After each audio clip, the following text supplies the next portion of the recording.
Assalamu alaikum Erik TV'nin aziz görürmenleri. Siyaset meydanı söhbet programımıza hoş geldinler. Bizning bu haftadaki programımız 5. yol qalliq qirg'inchiligi Uyg'urlarga nima olib keldi ve bunundan biz qanday ibret elishimiz kerak. Yeni bir temimiz Qirg'izistondagi etnik to'qinishlarning kelib chiqish sababi nimadan iborat ve bu haqdagi mulohazalar bilan bo'ladi. Qarindoshlar, hammalarga ayon, bizning Uyg'ur ziyolilarimiz dunyoning to'rt tarafiga chechilan holatda yashamoqda. Biz studiyamiz Gollandiyada bo'lganligimiz uchun har qaysi davlatlarga berib ahvollashib suhbat elishga fursat bo'lmadi. Shundan telefon orqali bir qism Uyg'ur ziyolilarimiz bilan yuqorqi temalar haqida suhbat elib bordik. Tövende Amerika'da yaşayotgan Uyg'ur ziyolisi Dünya Uyg'ur Qurultayı'nın İçki İşler bölümünün başlığı İlşat Hasan efendim bilan o'tkazgan suhbatimiz o'zingizlarda bo'ladi.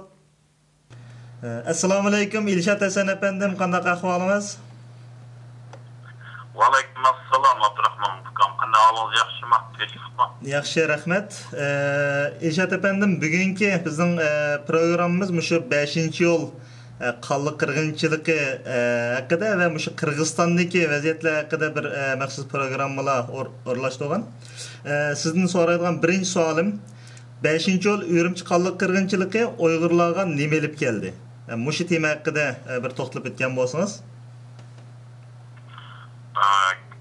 Qisqa yaqinlab aytgan vaqtda bir jumla bilan desak, 5. iyul voqeasi Uyg'urlarninki bir umumyuzlik uyg'unish geldi. Yani bu yerdeki benim umumyuzlik uyg'unish deganim uzun tarixdan buyon biz mushu mustaqillik uchun, erkinlik uchun kurash qilib kelyapmiz.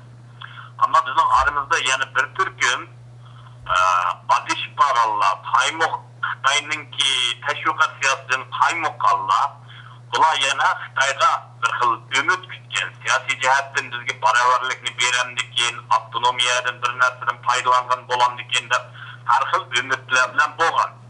Ammo lekin bu ketimki iyul voqeasi bo'lsa, Uyg'ur bilan Xitoyninki azaldan birga yashashning imkoniyatining yo'qligini, mening demoqchi bo'lganim, bu yerda Xitoy tajovuzchi hokimiyati bilan faqat biz Uyg'ur millati o'zining mustaqil erkinligini qo'lga olgan vaqtida uningkin har qanday bilan barobarlikning ustidan barobarlikni asos qilganda bir do'st bo'lib o'tishning imkoniyatining borligini butun dunyoga ham Uyg'ur xalqininki hammasiga buni tushuntirib berdi.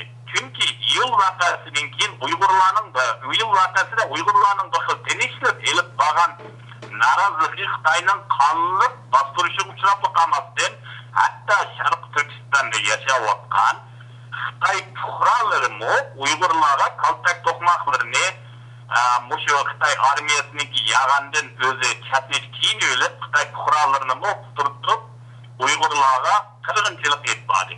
Bu Xitoyninki Uyg'ur millatiga bo'lgan, ham Sharq Turkistondagi yerlik millatlarga bo'lgan yo'qotish, aslimlashtirish qilish, butunlay Sharq Turkistonning Xitoylashtirish siyosatiniki mohiyatini ijib, mashada yashayotgan, ham Xitoyga umid kutayotgan Afg'onistondagi Uyg'urlarni butunlay uyg'otdi. Mushu nuqtadan navbatga vaqtida iyul voqeasi garchi biz nihoyatda cho'ng badal to'ladik, cheklangan yoshlarimiz, ayollar, bolalar o'lib ketdi. Lekin Uyg'ur xalqi umumyuzlik uyg'ondi. Buningda bir uyg'ongan millatda umid bor. Ko'p rahmat Dilshod efendim. Siz ham yuqorida deb o'tdingiz. Endi masalan buningdan keyin biz Uyg'urlar masalan mush 5. yol qalliq qirg'inchiligidan qanday bir saboq olishimiz kerak? Bu yerda bu bir cho'nqur kang doiradagi bir savol. Javob bermak unda oson emas. Bu yerdan egallaydigan tajribasi orqali ba'zi mazmunlardan yana o'xshashlar takrorlanib keladi.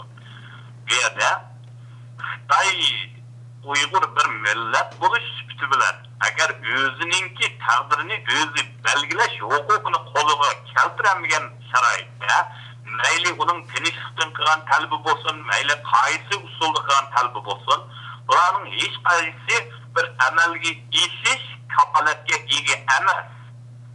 Bu yerda bir başka bir yat millatninki işgaliyet astidagi millatninki o'zininki madaniyat, til bo'lsin hamma jihatdagi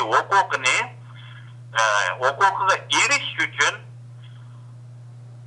bu agar erkinligini qo'lga olgan vaqtida bu huquqlarning hech qaysi bir amalga oshmaydiganligini shuningdan biz ko'rib olamizki, ham Uyg'urlar bundan keyingi har qanday bir talab yoki erkinlik ko'rishida qat'iy niyat bilan o'zininki taqdirini o'z belgilash degan mushu huquqqa erishmagicha buningdan dal qo'yib o'tmaslik kerak. Hech qanday bir sulhiga ma'qul demaslik kerak. Oxirgi nishonga yetmagicha kurashni to'xtatmaslik kerak deb men qarayman. Bu bir tajriba yakun bo'lish kerak deyman. Rahmet İlşat efendim. Bugün sizden qilmoqchi bo'lgan yana bir tema sohbet temamiz. Mesela bu Kırgızistan'daki vaziyatlar kundan kunga mesela eg'irlab ketayotgandek ko'rinadi hozir bütün xabarlarda. Mesela Özbekler bilan bir-birisiga kiryotdi, o'zaro ichidan bo'layotdi mesela. Hech bir tingimas bir ya bo'ldi da mesela bir necha yildan buyon mesela. Endi bu yerda hozir Kırgızistan'daki vaziyatlarning mesela bizga chetishlik bo'lgan nuqtalari qaysilar mesela biz Uyg'urlarga mesela Xitoylarga qarasak biraz rahatsız bo'layotgandek alomatlar bor. Siz mi Xitoylarning ba'zi siyosatlarini tadqiq qilib bu şekilde maqolalarni ko'p yozyapsiz.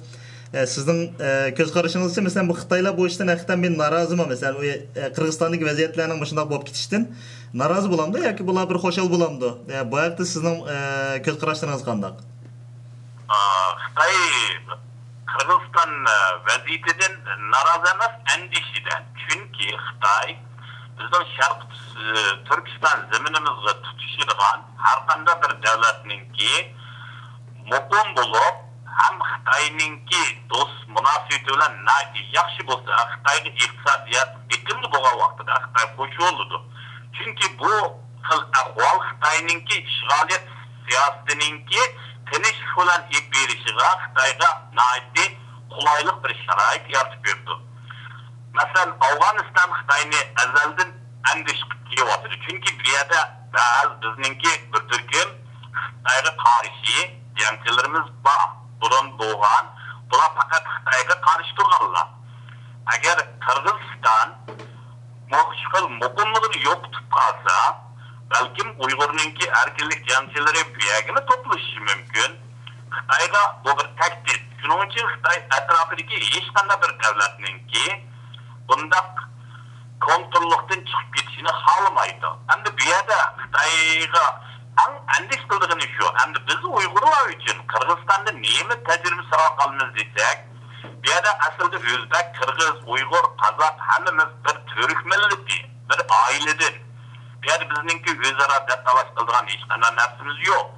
Aslida Sovetning oldida bu zaminda Turkiston Cumhuriyati qurilgan, keyinda Rus imperializmninki varisi bo'lgan Stalinninki o'rlashtirishi bilan bu yerda O'zbek, Qozoq, Qirg'iz bularni hammani ayirib etib, ayrim davlat qildi. Ani Stalinninki xaritada o'tirib sizi bilan chegarani bo'ldi. Bu xil orqali bizning qarindosh millatlarning oramizga ziddiyat, xastalik bilan bir xil yo'shin kelgusidagi ziddiyat o'tini ashaga ko'mib qo'ygan. Bu hozir tortiladi. Ammo biz nayt hoşyar bo'lishimiz kerak.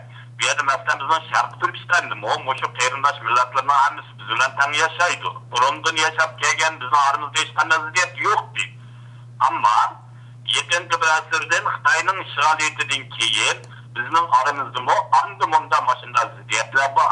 Gerçi bizning onda cho'ng kam ko'lamdagi to'qinishga aylanmagan bo'lsa-mu, ammo mashunda piliklarni tayyor qilib qo'ygan Xitoy. Shuning uchun biz nayt hoşyarlik bilan o'zimizninki yo'lida durust minib, ham qarindosh millatlar bilan ittifoqni kuchaytirib, ular bilan birlikda, chunki Xitoyning oxirgi nishoni agar bugun Uyg'urni yo'qotsa, Qirg'izni yo'qotdi, Qozoqni, bu Xitoyninki imperializm ideyasi ularninki kelgusiga bo'lgan nishonini aytgan, butun O'rta Osiyoni bo'lsa o'zining ta'sir doirasiga kirgizish. Shuning uchun Uyg'ur yo'qsa, Sharq Turkiston butun Xitoylashgan kuni bu taklif Kırgız, Kazak hammasi keldi. Şununla biz hammamiz nayta oşarlık bilen Xitayning bu xil işgaliyet siyosatininki oldini olish uchun men shunimi aman bir kuni bu qarindoshlar yana biz tarafda turib, mushu xil Xitoyninki işgaliyet siyosatining kengayib O'rta Osiyoga berishning oldini olish uchun bizga yordam qilishninki birinchi oldin shartligini bularni to'lib yetdi. Shu vaqtida buni uzun qolmaydi. Bizninki ishimiz muassam bo'ldi, bizning kurashlarimiz ulg'ayib mangdi. Shuningga bu yerda biz hozirgi Qirg'izistondagi bu xil ahvollardan bizning agar yakunlaydigan tajribalar bo'lsa, yuqorida men aytgandek, ammo Xitoy bundan nihoyatda cho'ng andishida. Çünkü Kırgızistan hazırgıca Rusya, Amerika iki tarafınınki yardımı bilen bu topunuş, bu krizisini hal kılışta fakat Rusya onun deyinkin Amerika'ya yardım tiledi. Xitayga tilmedi. Bu bir signal demek Orta Asya'daki bu bizning qarindoshlarimiz o'zininki kimninki haqiqiy düşman tahdidligini biladi. Çünkü Xitoy eng xatarli bir düşman. Şunun için Kırgızistan hükümeti gerçi maşından ahvaldı yenideki iqtisadi jihatdan burundan ular ta'sir ko'rsatgan Xitoyga hozirgacha yordam talab qilmadi. Bu bir Xitoyga bergan texnik Xitoyni andish qildirgan ilk bir signal. İlşat efendim bu hazır Kırgızistan'da mesela Özbekler bilen Kırgızlarning to'qinishi o'tirg'i chiqadi. Bunun tüp sebebi nima deb qaraysiz siz? Bunun tüp sebebi endi birisi tarixten kelib qolgan. Shu chegarani tutgan vaqtida, chegarani sizgan vaqtida meningki ko'rgan nemalarimga asoslanganda bu chegarani shu Rus biraqligida Stalin sizib o'tgan. Shu yerdagi yerliklarninki o'tiraqlashish nisbati qaramagan. Shuning bilan buni ozroq talashba.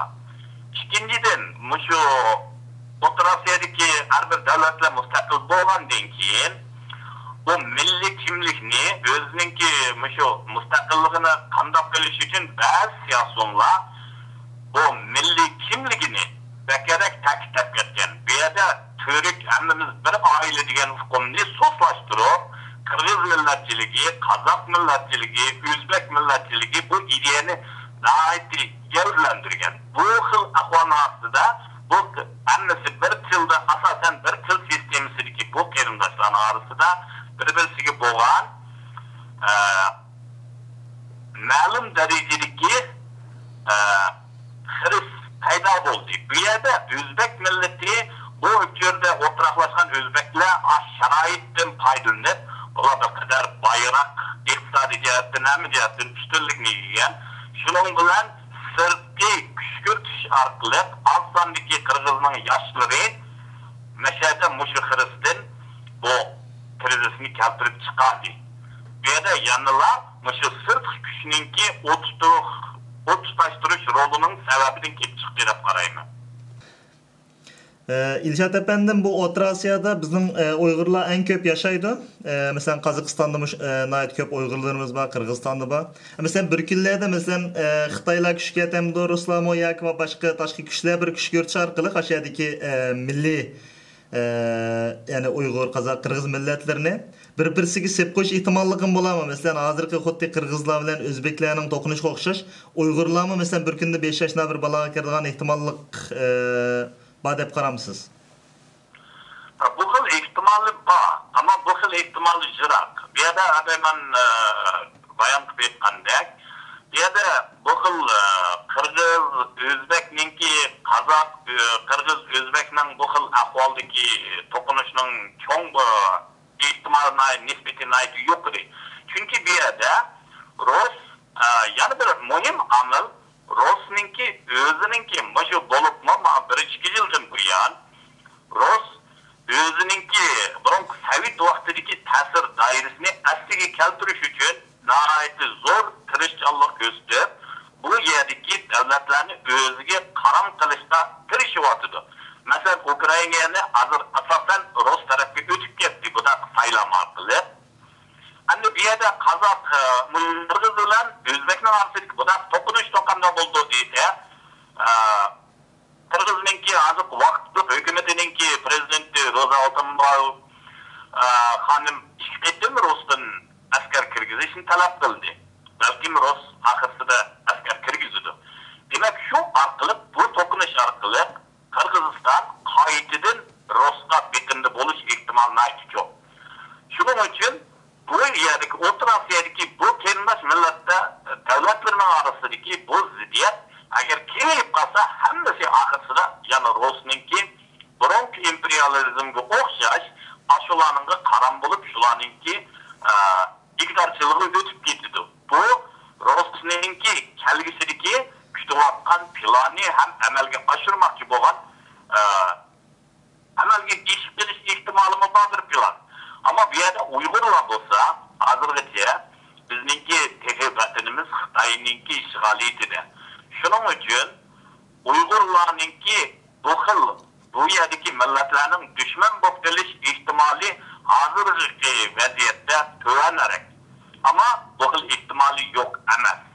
Çünkü bir yerde eğer Uygurlar güçlü muşum yerdeki yerlik muşu yerdeki her bir devletinin ilgisi olan kıyımdaş milletlerimiz eğer güçlü Xitay'ın bütündeçiliğinden özünü kutuldurup Uygur tarafı ötüp kalsa Xitay çokum her hıl usullarla bu yerde millet arasındaki ziddiyetini çıkarış artılıp Uygurlara şu yerde yaşavattan kırgınçılık yapış ihtimali yok.